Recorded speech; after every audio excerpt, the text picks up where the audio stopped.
We would like to inform all participants that if you have any questions, please send them to us in the chat box. We will note them and share the answers with the community via Discord channel later. Now, it's time for the panel discussion, where we will explore sharing related to challenges, lessons, and their potential with our two speakers. I'm very happy to be co-hosting this session with Ms. Huan Va. I'll begin with a few questions, and then Huan will continue. Okay, so let's start with Miss Grace Ragmani. So, from your experience advising and mentoring DAO initiatives, what opportunities and challenges do DAOs typically encounter in their early stages of development? One of the big problems is who joins, and again, funding. Like, how do I pay those first people who join? And then it's a question of how do I distribute power responsibly over time?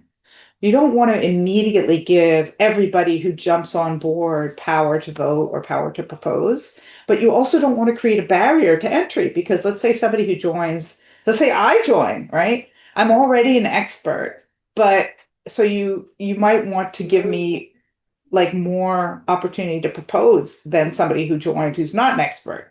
But then that feels unfair. It's like, oh, are we favoring Grace over some other person who's actually an enthusiast or actually local? So you're really going to deal with a lot of questions of power. That's what DAO is about. It's about distributed power. And I think one of the most important things is to have open conversations about who has the power, who signs on the treasury, who's writing the documents even. If you write the meeting summary, you write this person took an action item, right? And so talking in an open way about the power is really important at those beginning stages. Okay, yeah, thank you so much for that sharing, Miss Ragmani. That brings us a clearer sense of what it takes, like maybe from moving from the intention to real world coordination as well, right? Okay, thank you so much.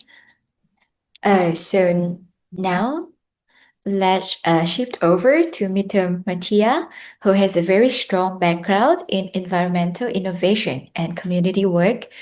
So I want to ask you, like, what excites you the most about joining the DEP program, and how do you envision your environmental work evolving through decentralized experimentation?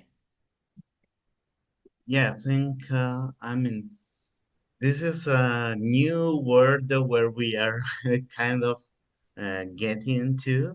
Um, you have seen we have different ways to encourage people to be part of this, but some of the problem in this, it's really difficult even for us to like the same we were talking 2 minutes ago, like giving how much power to one person or one group or how to count these numbers. Like 2 years ago, we were probably 30 groups. So we're more of a 134 at the moment. We have like 700 people working on this. So when you are growing, in impact and you're growing in community, it's difficult to like understand all the people who want to contribute.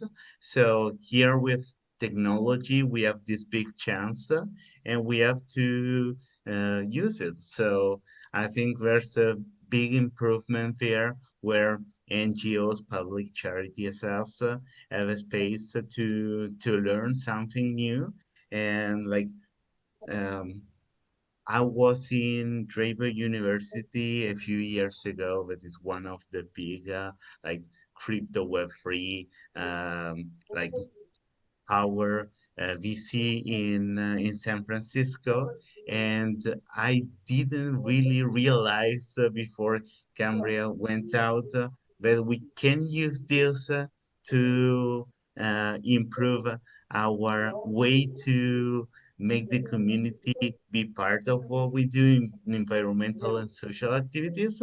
So I think that it's the perfect mix and the perfect place to use technology to improve the way we can build this like um, this community that are driven by a purpose. Yeah, thank you for your sharing. I totally agree with you that the world is changing so fast and no one can predict like where will we be in the next maybe 1 or 2 years. So we have the technology, we have a very big opportunity, and our duties is to learn and to create like how we use the technology effectively so that we can bring the real impact to our societies. Thank you for your sharing. Okay, yeah, thank you. Yeah, so we have a note for the accessibility. Many people are excited by DAO principles, right? But not everyone is fluent in Web3. So I would love to ask Miss Rackmany. Yeah, the question here is that how can DAO design be more inclusive for people who are not tech savvy or Web3 native? I mean, it's a funny question, right? Like, how can we do that? I think that there's some reasons why Web3 is exclusive. I mean, we've been around 10 years. We could have made tools that are easier to use. It just is. And part of it is the trade-off between privacy and control and convenience. So right now it's very convenient to use Google, but they steal all of your data. It's convenient to use a bank, but if your country has hyperinflation, the government will steal all your money. So if you carry a wallet around in your pocket with cash in it, there's some danger associated. There's some complication associated with it. You have to have pieces of money and get change. And it's like, oh, it's so messy compared to tap, tap, tap. It's the same with Web3. If you really want to be the master of your financial future and you want to carry your own keys so your government can never have access to it and so that companies aren't stealing your data, there's a cost associated. You have to learn something. If you want to bow down to the god of convenience and have everything convenient, that's fine, but then somebody else owns your data, somebody else has control of your finance. If you want to take decisions into your own hand and have a democracy that you believe in, it's work. Freedom is not free. Yeah, I see. So somehow we also need to believe in what we're doing, right? And yeah, we need to have well prepared for every single thing. Yeah, thank you so much for insightful sharing. Okay. So continuing from that, we would love to ask Mr. Matiar. So if you could give one message to new DEP participants or DAO curious change makers, what would it be? I think that the moment to change the way we're doing stuff, it's today. So really encourage people to come on, come on this and start understanding this new way we propose to do stuff. It's something we're building together. So now it's not. Um, Come on a ship that is already built.